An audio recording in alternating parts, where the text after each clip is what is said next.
Buenos días, martes 18 de agosto de 2009. Bienvenidos al primer programa digital de entrevistas William Meléndez en línea desde la sala de redacción de la prensa gráfica. Un saludo especial a quienes están con nosotros desde cualquier lugar de nuestro país o el mundo. Le invito a que haga historia participando en este programa a través del chat o el correo electrónico william.melendez@laprensa.com.sb. Antes de presentar a nuestro invitado de esta mañana, agradezco a quienes nos han enviado sus comentarios a través del chat. Por ejemplo, don Porfirio Díaz Robles desde Charlotte, Estados Unidos, el doctor Rodin Quintero desde Washington, Mariela Ruiz de Canadá, Juan Carlos desde New Orleans, Mario Dagoberto Manzor en San Salvador, José Mengíbar también en San Salvador, José Roberto Meléndez y Juan Serrano.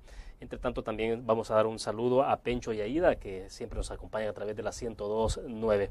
Bien, decíamos entonces, estamos dedicando el programa de esta mañana a hacer una reflexión en torno a la situación económica de nuestro país, la actividad comercial, como ustedes saben, una situación bastante compleja para todos los sectores de la actividad productiva y laboral de nuestro país durante el presente año. Está conmigo esta mañana en el estudio, desde la sala de redacción de la prensa gráfica, el presidente de la Cámara de Comercio de nuestro país, Jorge Dabú. Bienvenido, un gusto, buenos días. Un gusto y felicidades por esta innovación en la comunicación, William. Les deseo muchos éxitos. Perfecto. Ingeniero, entremos en principio hablando un poco sobre la situación de recesión. Quisiera saber cuáles son las estadísticas o los datos que ustedes tienen como Cámara de Comercio respecto de la disminución de ventas en el sector comercio particularmente. ¿Tienen ustedes alguna información de cómo está comportándose esto a estas alturas? Bueno, en los últimos años el país ha venido creciendo alrededor de un 4% en promedio en los últimos 2 años, y este año pues hemos sufrido no solo el tema de la recesión económica que le ha tocado vivir a todos los países latinoamericanos, sino que hemos vivido algunas peculiaridades internas en nuestro país, algunas de carácter político. Obviamente nuestro país sufre mucho económicamente cuando hay una contienda política como la que se tuvo, y esto, ambos temas han influido en cómo en este momento está la economía de nuestro país. Para darte datos específicos, el IVAE, por ejemplo, que estaba a mayo del año pasado en 2.6, se encuentra a mayo del presente año, se encontraba en menos 7.8, es decir, una caída de 10.5%.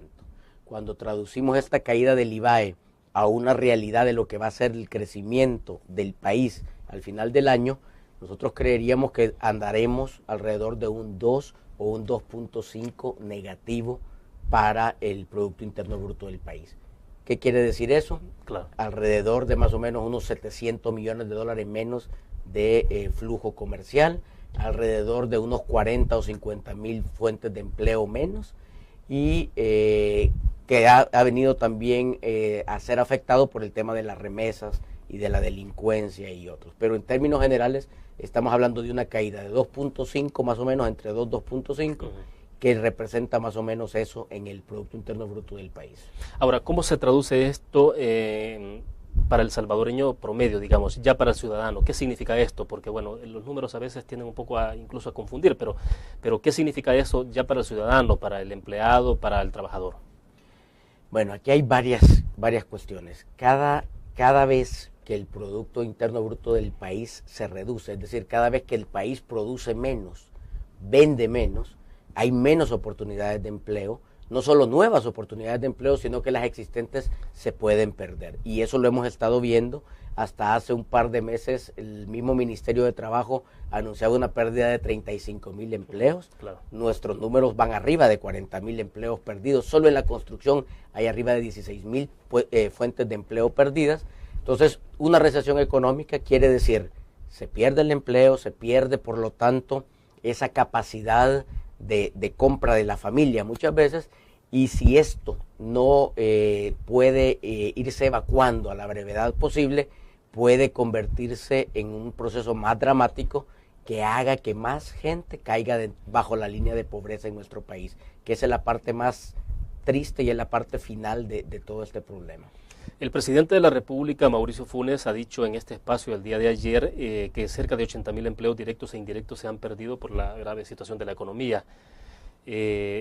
Usted sabe si, porque usted maneja otra cifra, pero sabe si efectivamente entre empleos directos e indirectos se está llegando a esa cantidad de 80,000, porque me parece bastante elevado el dato que le mencionaba es el formal, ¿verdad? Sí, sí. Que es el que manejamos. El informal nosotros no lo estamos manejando, pero no me extrañaría que fuera más o menos igual, y le digo por qué.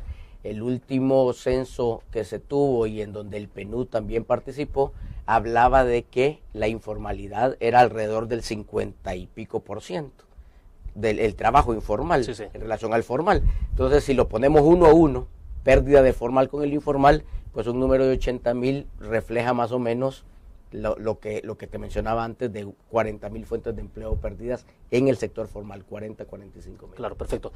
Vamos a hacer una pausa, pero al regresar sí me gustaría que usted le dijera a nuestros internautas si se están observando estímulos concretos de parte del Ejecutivo para hacer frente a esta situación. Con esa pregunta nosotros vamos a hacer una pequeña pausa comercial, la volvemos con más de William Meléndez en línea.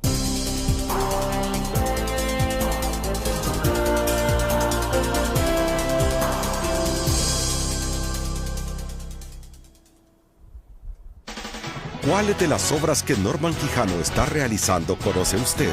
Pasan en el día, pasan en la noche llevándose la basura. Las calles pasan bien aseadas. Hay más vigilancia, está limpio, ordenado. Lo que está haciendo el doctor Norman Quijano, excelente. Esos murales que han hecho están muy bonitos. En apenas 14 semanas estamos logrando resolver más de una década de abandono. Tu alcaldía trabajando. Más de 100 obras en 100 días. Norman Quijano.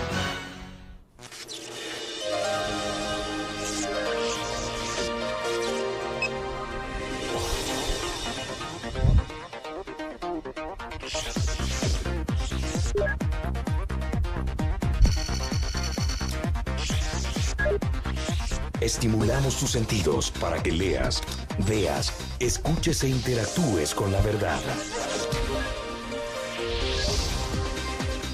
LPG Multimedia.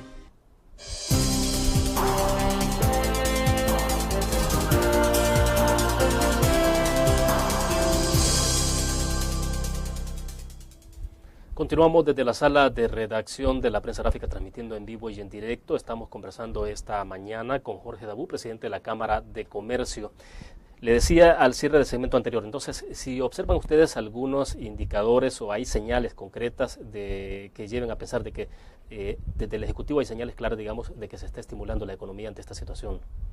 Bueno, inicialmente se mencionó un plan anticrisis que fue lanzado por el presidente ya hace quizás un par de meses, en el cual había un componente importante de asistencia al más necesitado, de asistencia al más vulnerable, lo cual es indispensable ante un momento de crisis como la que se vive en nuestro país y en el resto de países. Había un componente también para el tema de la generación de empleo que incluía, entre otros, la semilla mejorada para la agricultura, la fortalecimiento de la banca del Estado, de la banca de desarrollo, el tema de las garantías del Estado para que el empresario pudiera obtener crédito. Yo creo que todas esas cosas están bien, pero lo que estamos viviendo hoy requiere de algo más, y ese algo más se llama confianza. Mientras no exista la confianza necesaria en el inversionista local o extranjero, es bien difícil que las políticas anticrisis puedan funcionar. Y la confianza tiene dos aspectos, la confianza política y económica, pero también la de seguridad. El componente de la seguridad es indispensable. Si en un país tú no puedes caminar en paz por una calle o no puedes ir a tu fuente de empleo con tranquilidad, es bien difícil que cualquier plan anticrisis pueda salir adelante. Ahora díganos, el presidente también ha destacado el programa CASA, que supone la creación de unos 100,000 empleos directos e indirectos para los próximos años. Él lo pone como un ejemplo concreto de que eso puede generar mucho estímulo a nivel de construcción. Usted dice, bueno, hay que ver entonces las señales más claras en términos de seguridad pública. Lo vamos a ver más adelante ese segmento, pero el programa CASA, por ejemplo, ¿usted cree que sí puede tener un efecto? Está muy bien, pero aquí falta algunas piezas de ese rompecabezas, William. Está muy bien construir las casas porque esto va a generar fuentes de empleo, pero necesitamos a alguien que las compre, alguien que la adquiera, alguien que tenga los recursos y el trabajo para pagar esa casa. Porque si no hay alguien que compre esa casa, entonces lo que tú hiciste fue pasar plata de un lugar a otro, pero se quedó estancado en el desarrollo del país. Yo creo que la iniciativa es buena. El sector construcción es un generador de fuentes de empleo, probablemente el sector que más fuentes de empleo genera, y por lo tanto es importante darle un empuje para que salga adelante. Pero eso es una parte de toda la fotografía. Muy bien, lo aplaudimos, pero falta en otras áreas, es importante hacerlo para que sea sostenible en el tiempo, William. Y en términos políticos, ¿cuál es la lectura entonces que tienen? Es decir, ¿hay certidumbres o incertidumbres? Bueno, yo creo que el presidente Funes está tratando de hacer un muy buen trabajo con su equipo económico. Me parece que son personas que están enfocadas en la realidad que tenemos, pero más importante, están enfocadas en los retos que hay que sobreponer para salir adelante. Y eso está bien, pero pareciera que existe dualidad en ciertas áreas del gobierno. Mientras hay un equipo económico que está buscando un crédito para que se reactive la economía, están queriendo detener la construcción del chaparral, por ejemplo, que necesita el país para generar energía y poder salir adelante. ¿A quiénes ven ese esfuerzo, de querer detener esos proyectos? Las personas que están en las diferentes carteras que manejan eso. O sea, pero usted hace la diferencia de partido y gobierno. Digamos que hay una dualidad. Probablemente tú lo has puesto como partido y gobierno, y creo que es una buena forma de ponerlo. Mientras tú estás quitando el programa Educo, que ha sido exitoso en la educación, mientras tú detienes el puerto de la Unión, del que vamos a hablar después, mientras tú detienes el desarrollo de una planta chaparral, hay otra parte del gobierno que está tratando de hacer las cosas bien. Yo creo que es importante que se busquen los mecanismos para que la visión sea conjunta. No puede seguir dos tipos de visiones separadas del desarrollo del país. ¿Qué visión se está imponiendo en este momento? Ninguna. Creería que hay una dualidad que nos está poniendo un poco en pausa, porque no está prevaleciendo ninguna de las visiones en este momento. Creería yo que es un proceso de adaptación, y creo que hay que darle el beneficio de la duda al gobierno de que se vaya adaptando a estos mecanismos, pero obviamente es importante que lo haga pronto, William, porque estamos en una situación adversa en donde no hay mucho tiempo para tener visiones distintas. Yo creo que hay que caminar rápido en este tema. Ahora, es importante que el Ejecutivo recurra a más préstitos internacionales. ¿Es necesario esto para el país? ¿Cree usted que es indispensable? Yo creo que igual como lo fue en algunos momentos de crisis del país en el pasado, ahora lo necesita. El gobierno puede perfectamente hacer mano de unos 1.800 millones, aunque en realidad lo que se necesita son como 1.300, pero creo que es indispensable si queremos que continúe la inversión pública, no el gasto corriente, la inversión pública. Es importante que se tengan los recursos para hacerlo. El presidente Funes también nos ha dicho el día de ayer en este espacio que la crisis la pagarán todos, no solo los más pobres. Vamos a la pausa, al regreso sí tengo interés en que usted pueda reflexionar sobre esto, qué interpretación se puede hacer desde el sector Cámara de Comercio ante este planteamiento del presidente de la República. Vamos a la pausa comercial, ya volvemos.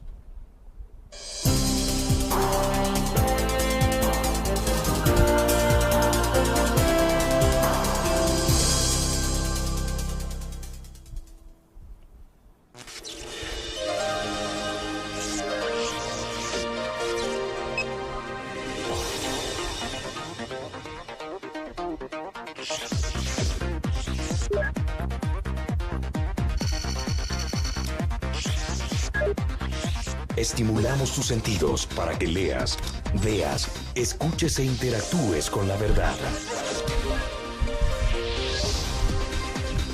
LPG Multimedia. Graficionado es el que amanece en el estadio para ser el primero, el que se informa antes de cada partido, el que baila al ritmo del tambor, el que lo ve desde la lomita, el que se pinta la cara como salvadoreño, el que luce la bandera en el estadio, el que grita el himno a todo pulmón, el que dice ¡uy! Cuando pega en el poste. Graficionado es el que apoya a su selección. El gráfico lo hacemos por la selección.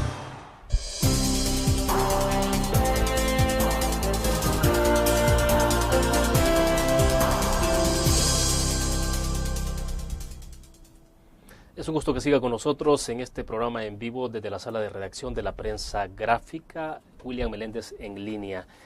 Jorge, explícanos, o más bien háganos la interpretación de cómo usted entiende lo que ha dicho el presidente, que la crisis la pagarán todos y no solo los más pobres. Bueno, yo creo, William, que así tiene que ser. Estamos todos viviendo en el mismo país, todos somos responsables de sacar adelante el país y eso involucra que todos seamos parte de la solución. Nosotros siempre hemos mantenido una visión de que si no trabajamos todos juntos hacia el mismo horizonte, con el mismo norte, es bien difícil que salgamos adelante. Y quiero decirte que hemos estado reuniéndonos constantemente en Casa Presidencial con el equipo económico del presidente y estamos apoyando iniciativas, estamos llevando ideas, estamos escuchando propuestas y estamos construyendo soluciones que permitan que el país pueda salir adelante.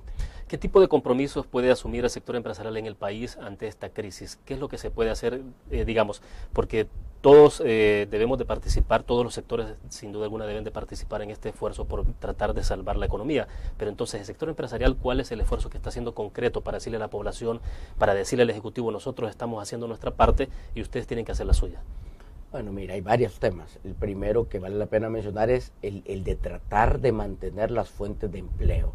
Amén de que se hayan perdido 40, 45 mil en el sector formal, este número pudiera ser dramáticamente mayor si se hubiera dado despidos sin tener en consideración que hay que ayudar a que el país pueda salir adelante. El segundo tema es el tema de la delincuencia, en el cual el sector privado está directamente interesado en ayudar. No nos corresponde como sector privado ir a buscar al delincuente, pero sí apoyar comunicación. Lo hemos hecho nosotros, por ejemplo, como Cámara de Comercio, a través de nuestras sedes filiales, apoyo a las instituciones para ayudar a brindar seguridad.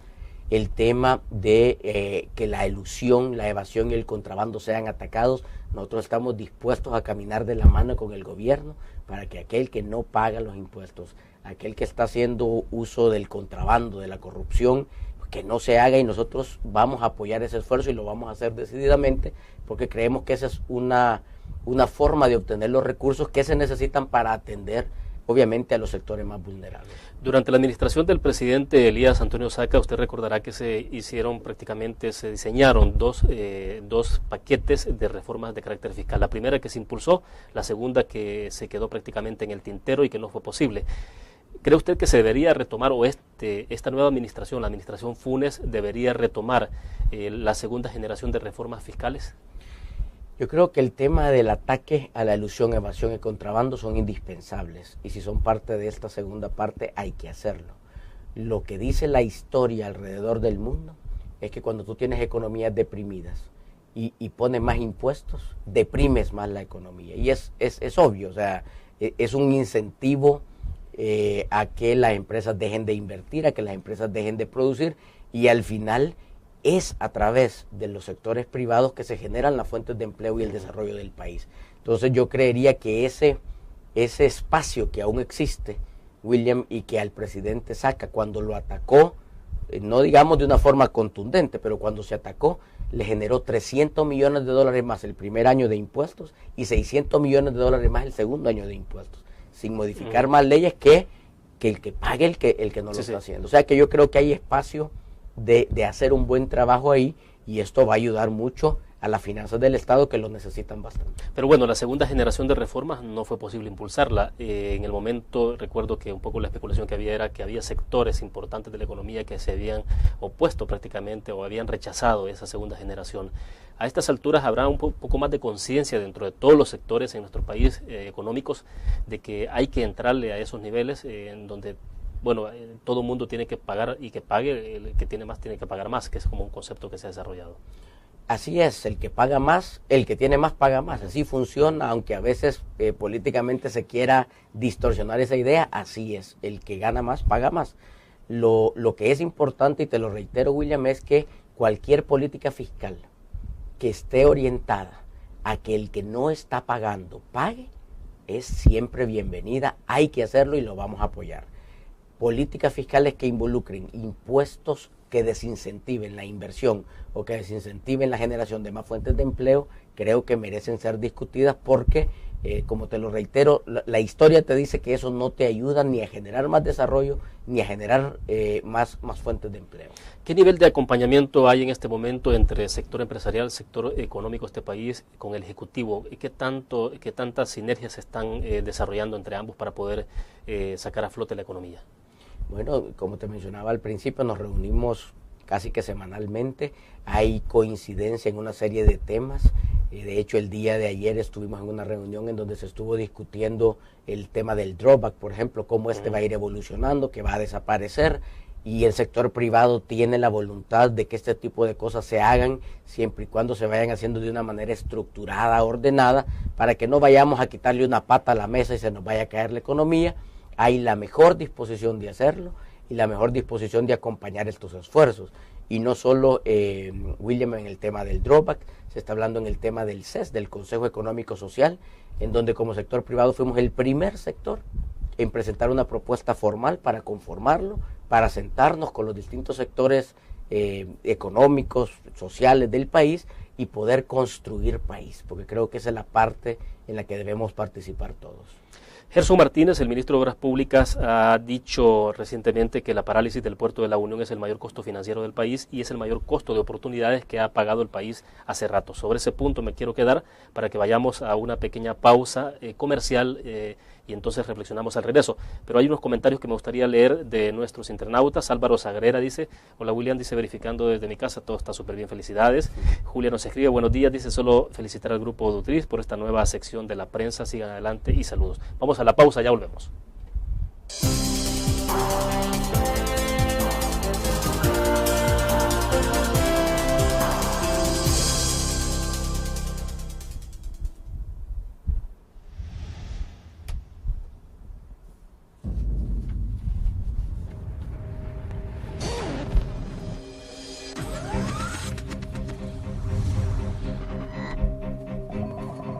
El inicio de una estrategia financiera desde los negocios y la actividad económica hacia toda Centroamérica.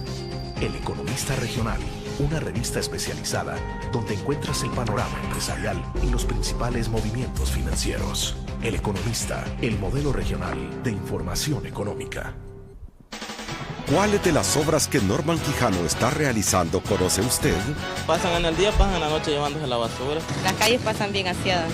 Hay más vigilancia, está limpio, ordenado. Lo que está haciendo el doctor Norman Quijano, excelente. Esos murales que han hecho están muy bonitos. En apenas 14 semanas estamos logrando resolver más de una década de abandono. Tu alcaldía trabajando. Más de 100 obras en 100 días. Norman Quijano.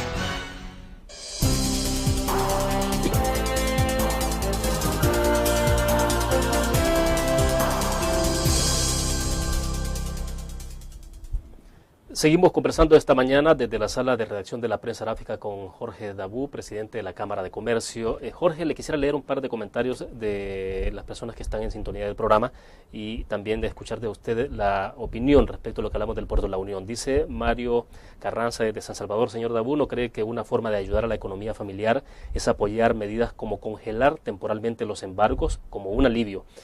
Luego Ricardo nos ha escrito también de San Salvador: buen día, dice, ¿qué opinión le merece el trabajo que ha demostrado hasta este momento el director de la Policía Nacional Civil? Sobre el tema de la policía, a lo mejor en el otro segmento lo vemos porque sí me interesa que abordemos el tema de seguridad pública, pero bueno, hay una opinión de Mario Carranza que dice si se deberían de congelar temporalmente los embargos. ¿Qué opina usted? En un mundo ideal, el señor Carranza tiene la razón, pero el problema es que eso lo que generaría es una desconfianza mayor en aquellos que le prestan y le dejarían de prestar. Eso es como que tú me prestes a mí $10 y yo te diga, ¿sabes qué? No te voy a pagar los $10, tú no me vas a volver a prestar otros $10. Entonces, yo sé que la intención y la idea es buena, pero desgraciadamente no funciona así en la realidad y pudiera ser más dañino para la economía del país. Bueno, perfecto. Entonces, volvamos al punto de la pregunta que dejamos planteada al cierre del segmento anterior. Le decía, Gerson Martínez, el ministro de Obras Públicas, ha dicho que la parálisis del puerto de La Unión es el mayor costo financiero del país y es el mayor costo de oportunidad que ha pagado el país hace ratos. ¿Qué opina? Pues yo opino que a partir de que lo empiecen a utilizar, va a pasar a ser ese el mayor costo financiero del país, que haberlo tenido parado. El problema es bien sencillo. Es más fácil operarlo y probar a ver qué pasa que ir a discutir políticamente una ley de concesiones. Es mucho más fácil ir a probar y ver lo que sucede antes de ir a discutir una ley de concesiones a la cual el FMLN se ha opuesto siempre. Pero ¿por qué nosotros hemos sido bastante claros en decir que esto no va a funcionar? Es porque viendo el análisis técnico, y te lo digo desde dentro porque yo pertenezco a la Junta Directiva de CEPA en representación del sector privado, claro. Y viendo el análisis técnico, tú tienes que llegar a 50,000 contenedores o TEUs llegando a ese puerto para perder lo mismo que pierdes hoy con el puerto cerrado. O sea, no es para ganar, es para perder lo mismo. Y lo que está sucediendo en el país en estos momentos es que nos ha caído más de 35% el número de contenedores llegando al país, que eran 140,000, por ponerte un número, y ahora son 100,000. Entonces la pregunta del millón es, ¿de dónde van a salir esos contenedores para perder lo mismo que si el puerto no está funcionando? Y la otra parte es que todos los contenedores que se mueven alrededor del planeta los mueven 9 compañías principalmente. El 90% de los contenedores lo mueven 9 compañías concesionarias que lo pueden concesionar. Si tú quieres realmente hacer en la Unión un centro logístico en donde se pueda llegar a los 200 o 300,000 contenedores, que es el break-even, o sea, el punto para salir adelante con el puerto es ese, no se puede hacer sin esta participación. Bueno, pero entonces, ¿el puerto de la Unión debe ser concesionado o el Estado no debe tener absolutamente para nada metidas las manos ahí? El Estado puede tener un porcentaje si así lo decide, yo creo que no hay problema, pero el tema es, William, que queremos nosotros resolver cómo vamos a concesionar, en qué cantidades, y queremos satisfacer a todo el mundo, cuando aquí lo que hay que hacer es sentarse con los grandes concesionarios y buscar una fórmula que permita que ellos puedan venir a concesionar y administrar el puerto. Pero ¿ve usted al Ejecutivo definido sobre qué hacer con el puerto de la Unión? Porque hay tantas opiniones y al final uno no sabe si es que pretende el Estado quedarse totalmente con la administración del puerto, si hay esa posibilidad de que sea compartido con concesionarios internacionales. Pero ustedes están viendo, ¿hay claridad en esto o no? O sea, la única claridad que tengo es que en enero lo empieza a manejar CEPA. ¿Qué pasará de ahí en adelante? Yo no tengo claridad de qué es lo que va a suceder y es bien sencillo, William. Políticamente, retroceder un paso como ese no es fácil en este país. Y no es fácil porque hay corrientes políticas que por cuestiones ideológicas no ven lo que el país necesita para salir adelante. Entonces a mí me preocupa que la decisión que se tome no va a ser una decisión de ahorita o de para mientras, sino que va a ser una decisión que puede causarle serios problemas no solo a la Unión en su futuro, sino que a Cajutla en su presente también. Debería entender que ustedes como sector que están presentes en CEPA, entonces han hecho llegar todas esas reflexiones al Ejecutivo. Definitivamente, y de hecho consta en actas nuestra oposición a la decisión tomada de la administración del puerto e inclusive de los presupuestos que no reflejan la realidad de lo que va a suceder con los puertos. Bueno, perfecto. Al regreso de este segmento, del próximo segmento, quisiera que habláramos entonces del tema de seguridad para ir cerrando, pero hay algunos televidentes que nos han escrito. Ana María dice, dígame por qué los salvadoreños no vemos, dice, que nuestro sueldo alcanza. Sencillo, dice, porque todo está caro y los salarios tampoco alcanzan. Luego Carla Sánchez dice, quisiera conocer de qué acuerdos o qué propuestas propone el sector privado para compensar en caso de que se llegue a eliminar el drawback. Bien, vamos a una pequeña pausa, regresamos con más.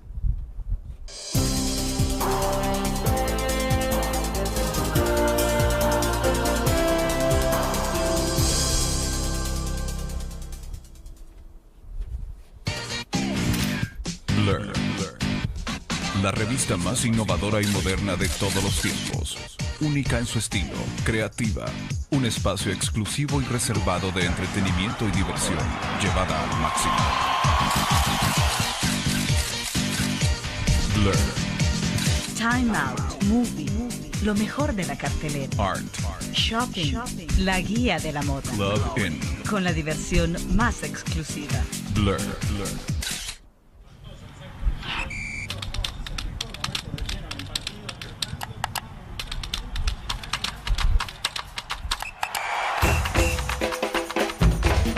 pasión del deporte está en www.elgráfico.com. Ingresa al nuevo escenario deportivo y descubrí toda la pasión del deporte. Fotos, videos, fichas y resultados de las mejores ligas del mundo. Elgráfico.com. Conectados por deporte.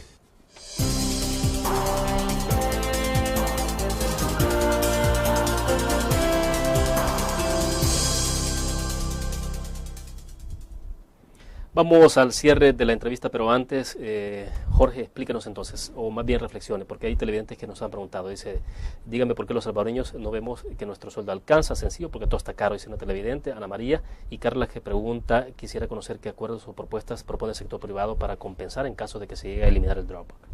Bueno, en el primer caso, efectivamente, el año que estamos ahorita terminando, digamos, en periodo, no en fecha, en calendario, sino que en periodo, el año que ha pasado antes, nos ha traído grandes retos de inflación ocasionados por el incremento en precios de los granos básicos, de los alimentos, del petróleo y de una serie de insumos que este país importa, porque nosotros no tenemos mucho de esos insumos, y eso nos hizo que trajéramos al país una inflación que ha causado ese sentimiento del que habla tu primera escucha.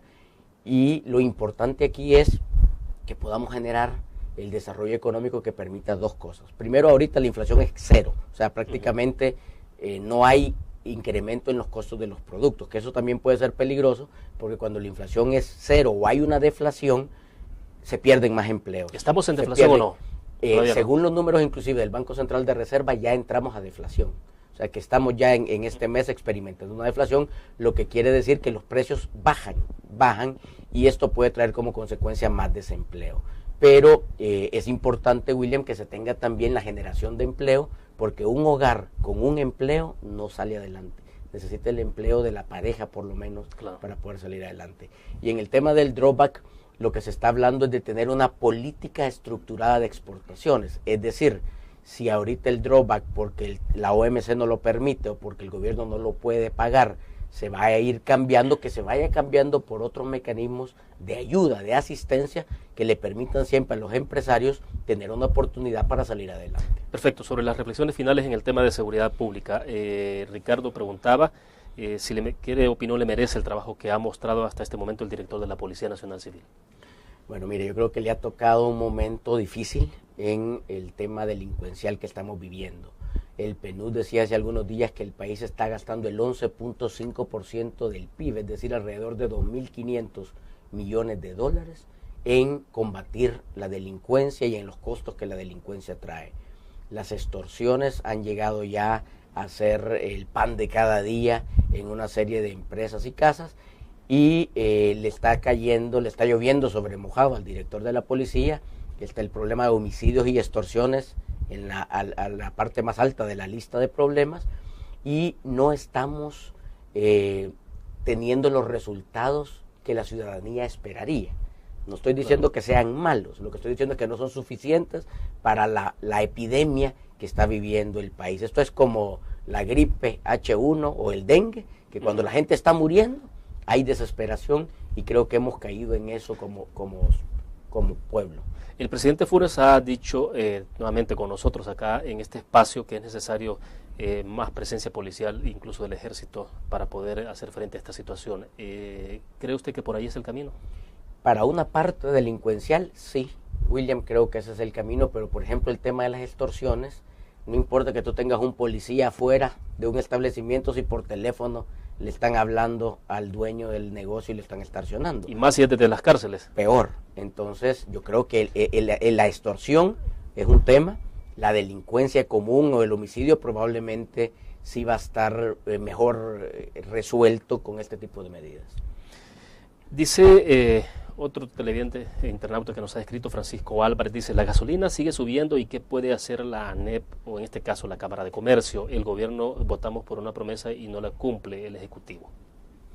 Bueno, desgraciadamente no tenemos petróleo, nos toca importarlo y nos toca adecuarnos a la realidad internacional.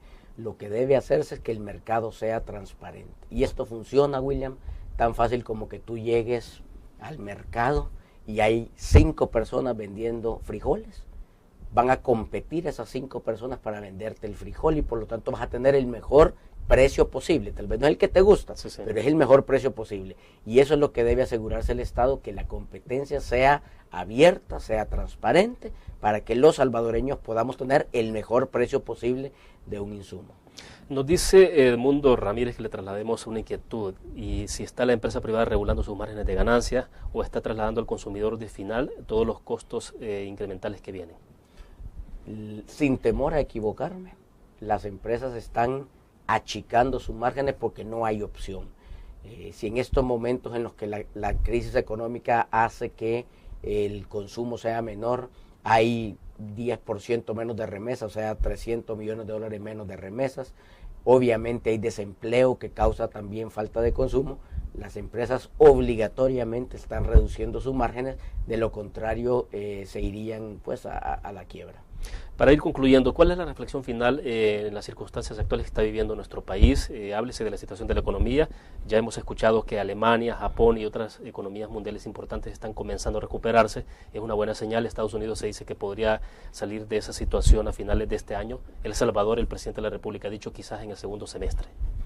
Bueno, mire, yo creo que hemos pasado ya una buena parte de este túnel oscuro. Creo que lo que nos falta no es mucho. Y creo que como buenos salvadoreños debemos seguirle apostando a nuestro país, debemos seguir creyendo en los salvadoreños y debemos pensar en que esta es la tierra que tenemos y tenemos que salir adelante. Yo creo que el llamado es para que los empresarios poco a poco vayan metiéndole nuevamente ese empuje que se necesita en las empresas para que podamos generar ese desarrollo que necesitamos para salir adelante. Perfecto, Jorge, le agradezco que haya compartido con nosotros. Muy gentil. Y nuevamente felicidades por tu programa. Bueno, perfecto. Recordamos entonces a nuestros internautas que pueden acompañarnos a través del chat todos los días. Estamos en vivo y en directo desde la sala de redacción de la Prensa Gráfica a las 8:15 de la mañana y cerramos esta transmisión 8:45. Puede escribirnos a la dirección william.melendez@laprensa.com.sb. Agradecemos su fiel sintonía. Buenos días.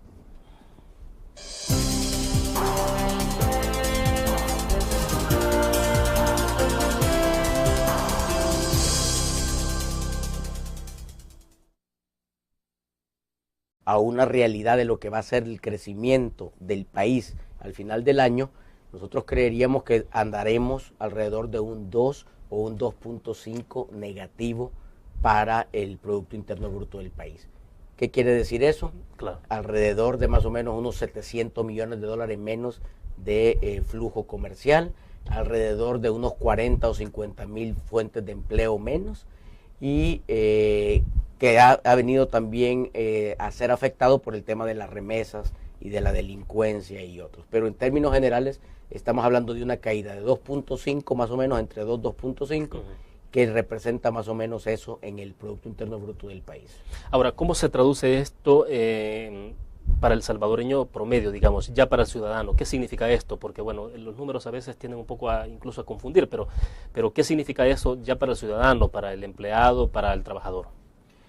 Bueno, aquí hay varias cuestiones. Cada vez que el Producto Interno Bruto del país se reduce, es decir, cada vez que el país produce menos, vende menos, hay menos oportunidades de empleo, no solo nuevas oportunidades de empleo, sino que las existentes se pueden perder. Y eso lo hemos estado viendo.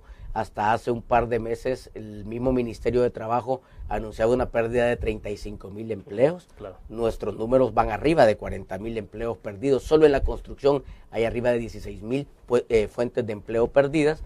Entonces, una recesión económica quiere decir, se pierde el empleo, se pierde por lo tanto esa capacidad de compra de la familia muchas veces, y si esto no puede irse evacuando a la brevedad posible, puede convertirse en un proceso más dramático que haga que más gente caiga bajo la línea de pobreza en nuestro país, que esa es la parte más triste y es la parte final de todo este problema.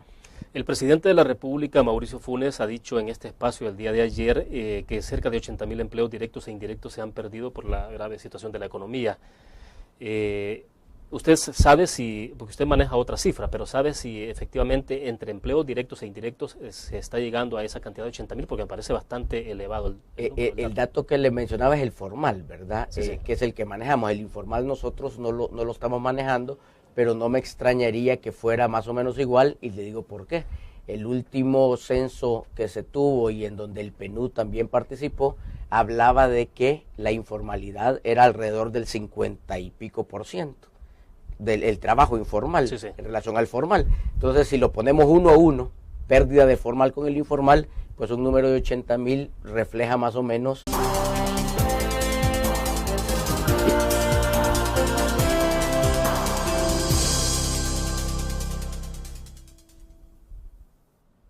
Buenos días, martes 18 de agosto de 2009. Bienvenidos al primer programa digital de entrevistas William Meléndez en línea desde la sala de redacción de la Prensa Gráfica. Un saludo especial a quienes están con nosotros desde cualquier lugar de nuestro país o el mundo. Le invito a que haga historia participando en este programa a través del chat o el correo electrónico william.melendez@laprensa.com.sb. Antes de presentar a nuestro invitado de esta mañana, agradezco a quienes nos han enviado sus comentarios a través del chat. Por ejemplo, don Porfirio Díaz Robles desde Charlotte, de Estados Unidos, el doctor Rodin Quintero desde Washington, Mariela Ruiz de Canadá, Juan Carlos desde New Orleans, Mario Dagoberto Manzor en San Salvador, José Mengíbar también en San Salvador, José Roberto Meléndez y Juan Serrano. Entre tanto, también vamos a dar un saludo a Pencho y Aida, que siempre nos acompañan a través de la 102.9.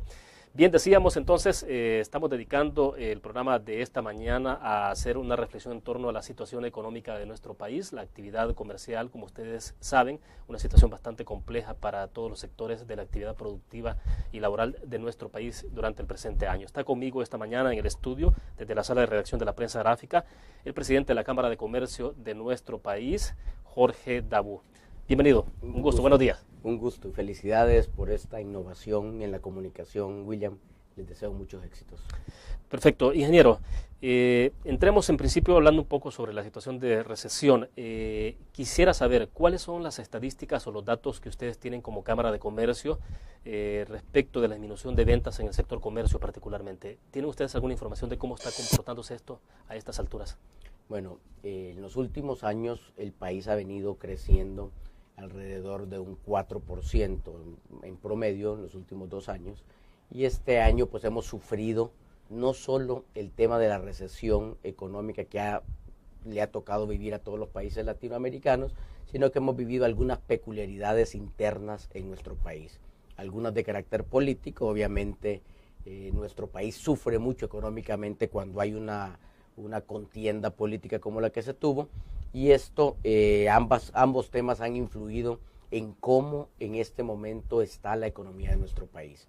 Para darte datos específicos, el IVAE, por ejemplo, que estaba a mayo del año pasado en 2.6, se encuentra a mayo del presente año, se encontraba en menos 7.8, es decir, una caída de 10.5%. Cuando traducimos esta caída del IVAE, lo que te mencionaba antes de 40,000 fuentes de empleo perdidas en el sector formal, 45,000. Claro, perfecto. Vamos a hacer una pausa, pero al regresar sí me gustaría que usted le dijera a nuestros internautas si se están observando estímulos concretos de parte del Ejecutivo para hacer frente a esta situación. Con esa pregunta nosotros vamos a hacer una pequeña pausa comercial, la volvemos con más de William Meléndez en línea.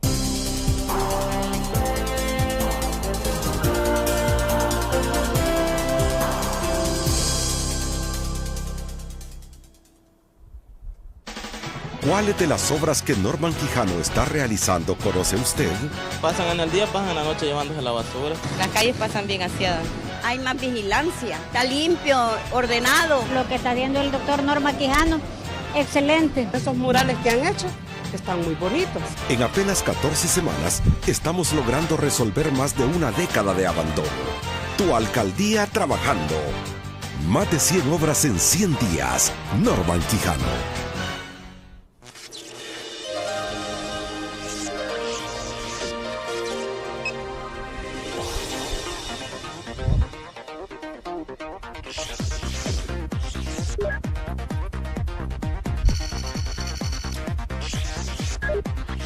Estimulamos tus sentidos para que leas, veas.